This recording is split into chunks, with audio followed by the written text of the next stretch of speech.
السلام علیکم ناظرین کرام، آپ کو مکمل ویڈیو دکھاتے ہیں۔ عوام ہزاروں کی تعداد میں اڈیالہ جیل کے باہر پہنچ گئی۔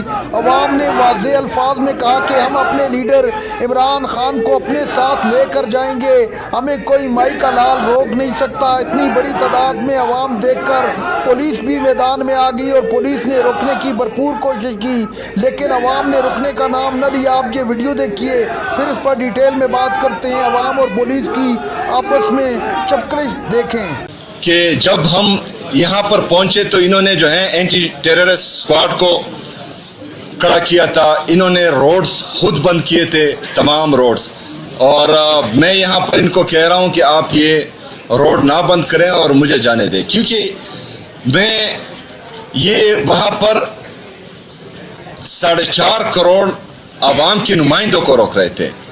وہاں پر ایک صوبے کا وزیر اعلیٰ اپنی کیبنٹ کے ساتھ، اپنے پارلیمنٹیرین کے ساتھ عمران خان صاحب سے اظہار یکجہتی کے لیے جا رہا تھا۔ ہم تو وہاں پر کوئی پروٹیسٹ کرنے نہیں جا رہے تھے یا جلسہ کرنے نہیں جا رہے تھے، نہ ہی جو ہے ہم نے ایسا کوئی کچھ اناؤنسمنٹ کی تھی، لیکن اس کے باوجود بھی ان کو پتہ نہیں کس چیز کا خوف تھا، یہ کیوں ڈرے ہوئے تھے کہ انہوں نے جو ہے اسلام آباد کی مین ہائی وے کو بند کر کے تمام پاکستانیوں کو تقریباً 10-11 گھنٹے مسلسل تکلیف میں ڈالا۔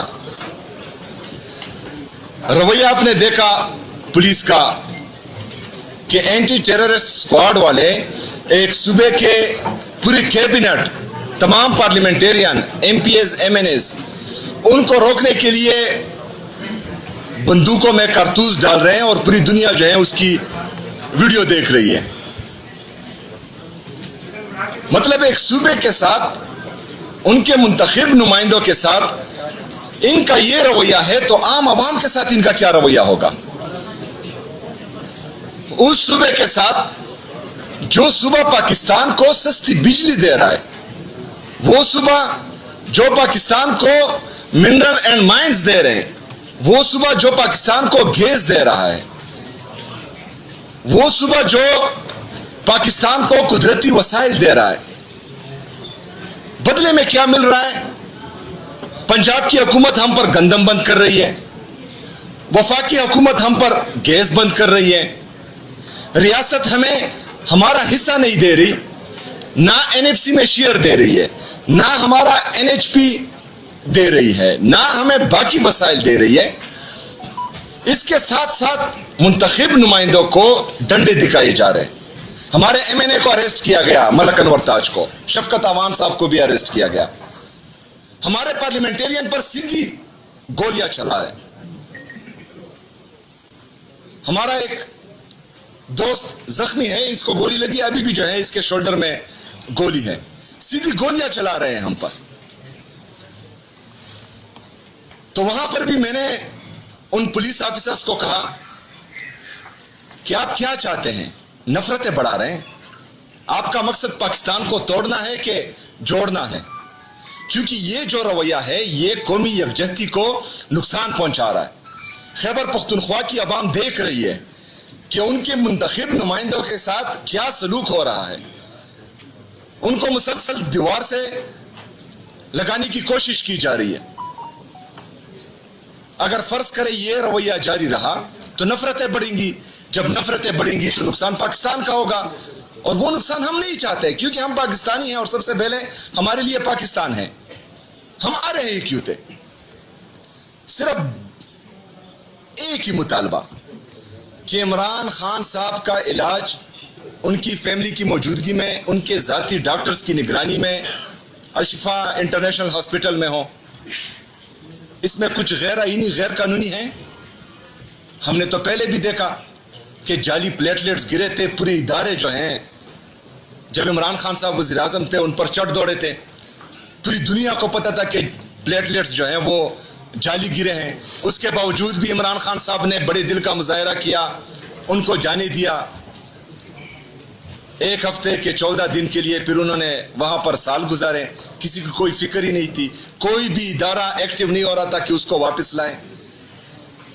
جب سائفر کے ذریعے جو سچ ثابت ہوا ہے، عمران خان سچا تھا، عمران خان حق پر تھا، عمران خان نے بیرونی غلامی کو ایبسولوٹلی ناٹ کہا تھا. عمران خان صاحب نے پاکستان کے لیے، پاکستان کی خود مختاری کے لیے، پاکستان کی سالمیت کے لیے اور پاکستانیوں کے لیے رشیا کا دورہ کیا تھا. اس نے اپنی ذات کے لیے نہیں کیا تھا. اس سے کیا فائدہ لیتا رشیا کے دورے سے؟ پاکستان کے لیے گیا تھا، پاکستانیوں کے لیے گیا تھا، پاکستانیوں کو ریلیف دینے کے لیے گیا تھا، سستا تیل اور سستا گندم لانے کے لیے گیا تھا.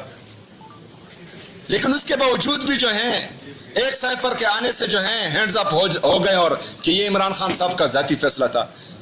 عمران خان صاحب تو وہاں ذاتی فائدے کے لیے نہیں گیا تھا، پاکستان کے لیے گیا تھا. تو مجھے اس بات کی سمجھ نہیں آ رہی کہ مطلب جو حکمران اس ملک پر مسلط ہے، اگر فرض کریں وہ امریکی غلامی کو جائز قرار دیتے ہیں تو پھر ہر بندہ جو ہے کسی دوسرے ملک کی غلامی کرے گا، کوئی تیسرے ملک کی غلامی کرے گا، چوتھا پانچویں ملک کی غلامی کرے گا.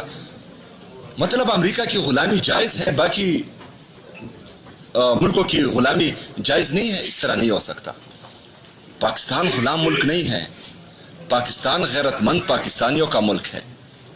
پاکستان ہمارا ملک ہے. پاکستان قائد اعظم کا ہے.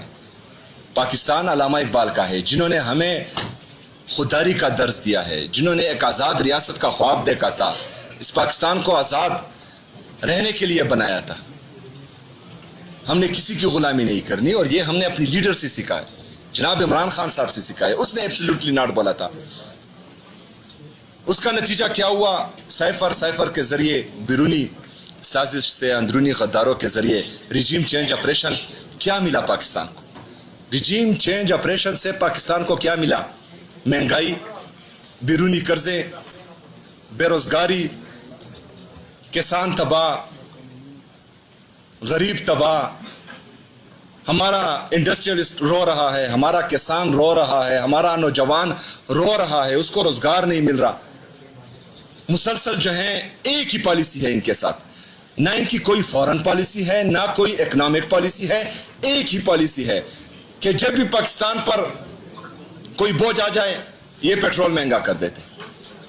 اور پیٹرول مہنگا کرنے سے غریب عوام جو پاکستان کا 45% تک پہنچ چکا ہے، ہمارا 45% تک لوگ جو ہیں وہ غربت کی لکیر سے نیچے آ چکے ہیں. ناظرین کرام، آپ نے ویڈیو دیکھی. وزیر اعلیٰ خیبر پختونخوا سہیل آفریدی نے پوری قوم کے سامنے بتایا کہ جب وہ اپنے لیڈر عمران خان سے ملاقات کرنے کے لیے گئے تو پنجاب پولیس کا ان کے ساتھ کیا رویہ تھا. ایک 4 کروڑ عوام کے منتخب نمائندے کے ساتھ اس طرح کا رویہ کیا ان کو زیب دیتا ہے؟ وزیر اعلیٰ نے کہا کہ خدا کے لیے رحم کریں اس ملک پر.